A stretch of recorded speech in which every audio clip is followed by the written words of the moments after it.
money, Dutch money, Dutch money, eh.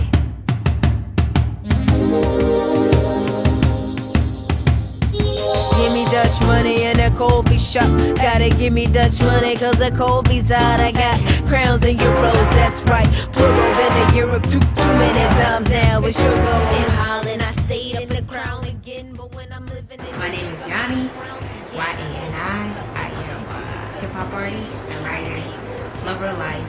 I always wanted to go by YaNi. From, I guess, through the years, I'll go through the process and name transformation. So I started out as YaNi. Then I went to Yan, White, and YaNi Noble.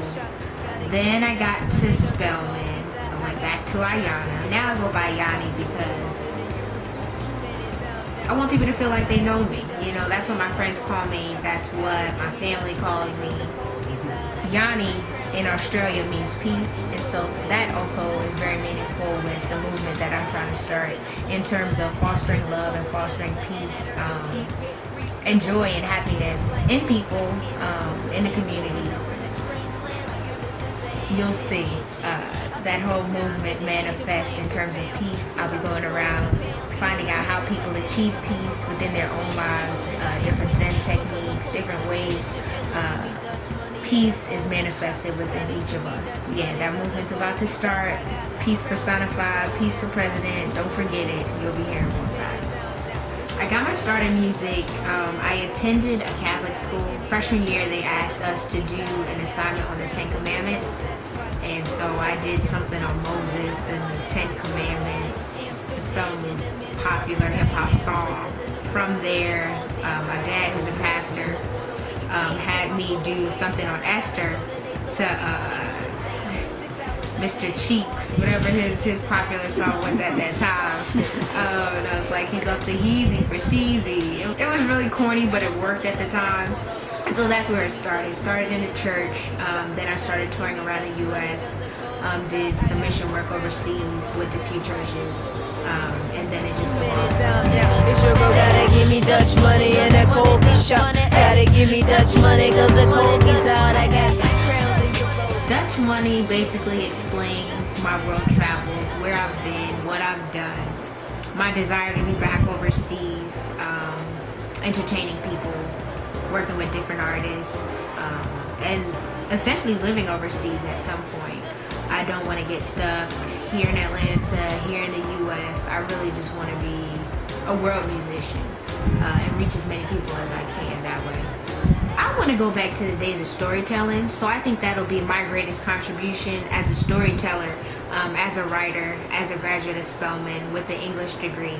I want to go back to the days when music was more than just something to make you feel good, but it actually told a story and it had a message.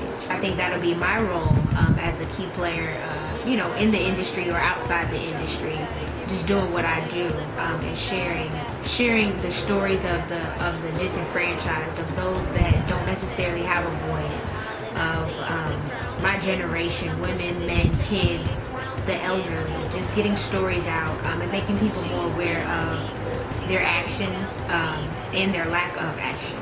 On the campus of Clark, Atlanta. And so this is for her. I hope y'all enjoy it. Yeah.